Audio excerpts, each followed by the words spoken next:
Hey guys, Wigsy here, and I'm playing a Half-Life 2 mod. This is called the Stanley Parable.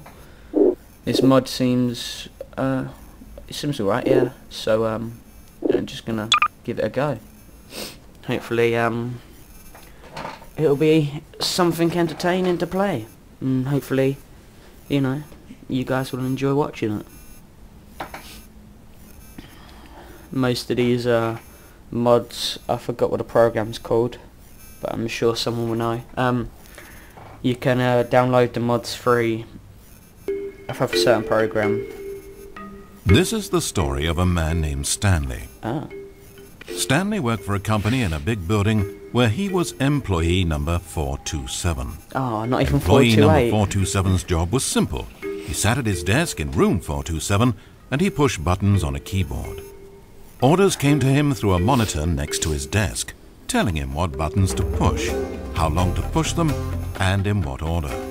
This is what employee 427 did every day of every month of every year. And although others might have considered it soul-rending, Stanley relished every moment that the orders came in, as though he had been made exactly for this job. And Stanley was happy. Oh, that's good then. It's good to be happy. And then one day something very peculiar happened. Uh-oh. Something that would forever change Stanley. Something he would never quite forget. Oh no. He had been at his desk for nearly an hour when he realized that not one single order had arrived on a monitor for him to follow. Maybe you should have No slept. one had showed up to give him instructions, call a meeting, or even say hi. Oh no. Never in all his years at the company had this happened. This complete isolation. Something was very clearly wrong. Shocked, frozen solid, Stanley found himself unable to move for the longest time. But As he came to his wits and regained his senses, he got up from his desk and walked out into the hallway.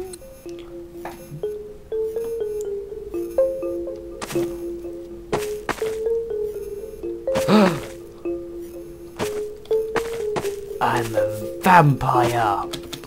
No way. There's no reflection. What is this? Digging this up here.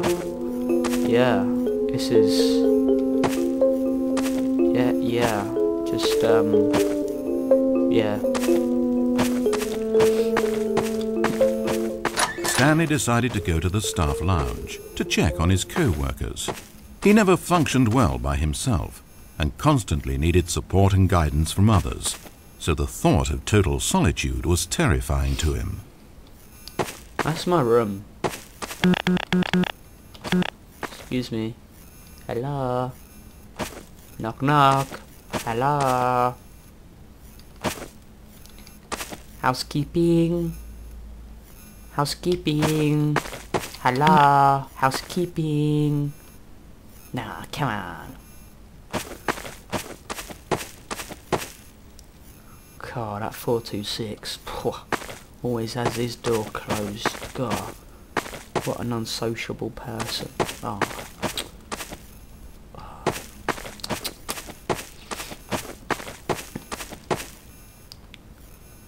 They're lazy. Just not even turning up for work. God. We need more people like Stanley in the world. When Stanley came to a set of two open doors, he entered the door on his left. So, not this one. He didn't enter this one, no? So, he went this way, not this way. Are you sure, Mr. Narrator? Okay. Okay. Jesus. Mail. No mail for me today.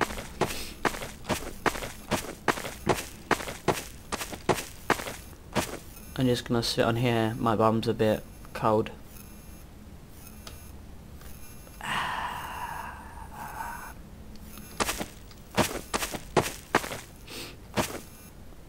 My friend always used to say to me... As Stanley entered the lounge, Oh. he was horrified to find not a single person here. He decided he would walk up to see his boss, hoping that he would find an answer there. My friend always used to say to me, a warm bum in the worst of times... I don't even know. He didn't really say that.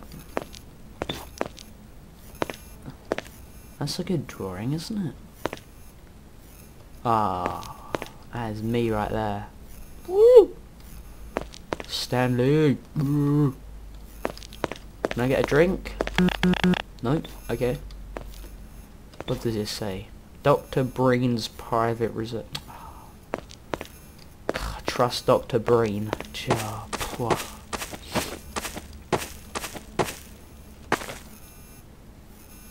There better not be cameras in my office 257, even though it's one. Or we're gonna have some problems. Coming to a staircase, Stanley walked upstairs to his boss's office. But I want to go downstairs.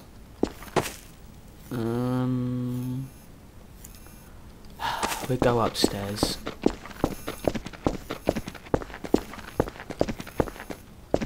Oh. This is the office.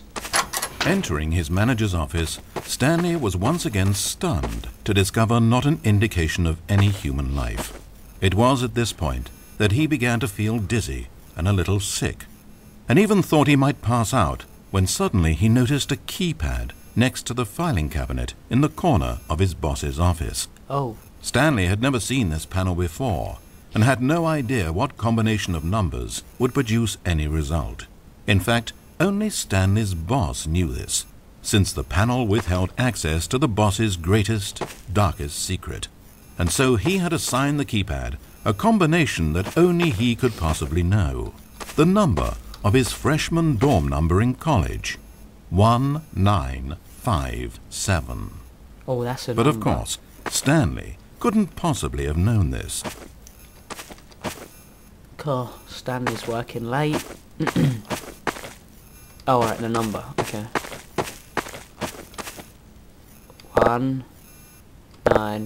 1957. Yet incredibly, by Woohoo! simply pushing random buttons on the keypad, Stanley happened to input the correct code by sheer luck. Amazing. I did Stanley ventured forth into the newly opened passageway. it. Oh, but this looks scary.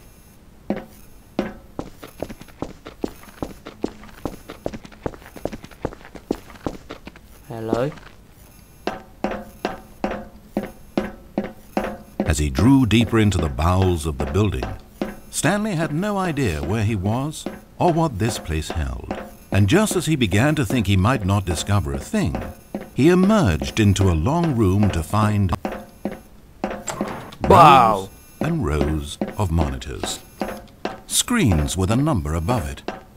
Stanley noticed, however, that these were not random numbers, but the number of employees who worked in the building, his co-workers. Even his own number, 427, had a place on the wall. But why a setup so elaborate, he asked. Was this simple surveillance or something even more? And as if in answer to his question, the wall slid open before him, revealing the ultimate truth Whoa. of the situation. Oh. Well. That's good then. So. This is a big room. That's a big machine. I have no feet. Whoa, that's just crazy. An enormous control panel, Stanley discovered, but not one that controlled simple machinery. Buttons were labeled with emotions. Happy, sad. Levers and knobs controlled actions. Walking, eating, doing work, or watching TV. Every input on this device monitored not the functions of a machine, but of a human being. And the reality began to sink in. Stanley, like so many other people, reduced to images on a monitor, had been under someone's control. always at the mercy of this machine. Could this have been the only reason employee number 427 was content with his boring job? That a machine had altered his emotions to accept it blindly? He began to feel an unbridled rage, and at the peak of his anger, something happened. A spark. Stanley looked up and saw the generator overhead, still providing some small amount of power to the machine, keeping it alive. And knowing that this generator was all that kept the controls running, Stanley moved to the ladder in the back of the room and began to climb towards the rafters. If I touch it, do I become He-Man? I have the power. Nope. Nothing. Why do I even bother?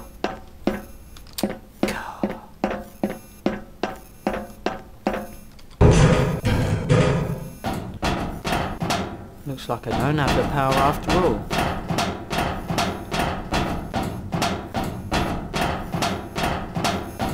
All them wasted childhood years pretending to be He-Man. The higher Stanley climbed, the closer he felt to freedom, the further from enslavement.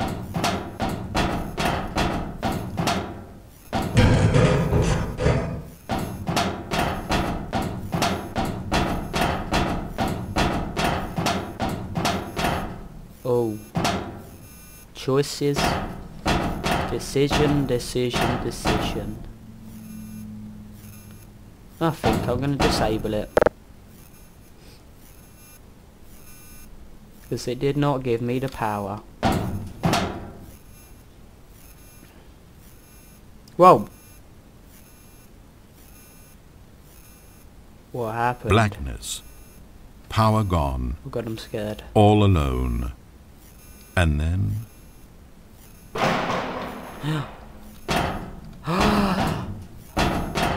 The door opened. As he stepped through the door into the fresh outside air, a feeling of liberation rushed through Stanley's body. He had seen power, he had seen enslavement, and he had destroyed it. We did. The underling was in control now. He had found his leading role. Stanley never discovered why everyone had gone missing, nor how and when he had come under the machine's control. But it didn't upset him terribly, because he knew that this was how things were meant to happen. All he felt was a delight unlike any he had ever known before.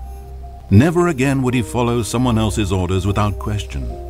Never again would anyone tell Stanley where to go, what to do, or how to feel. No more bosses, no more instructions on a screen. Stanley decides for himself now. And he stepped out into the world, and he felt the cool breeze upon his skin, and Stanley was happy. Yeah!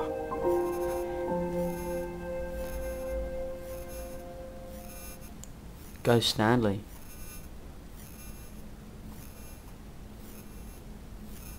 Oh no. Oh!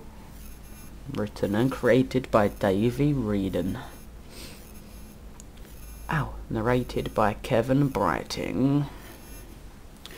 Well, that was the Stanley Parable, guys. I hope you enjoyed it. I thought it was a good mod, to say the least. Good narrating, as you may have heard. That was probably the only thing that was talking. Anyways,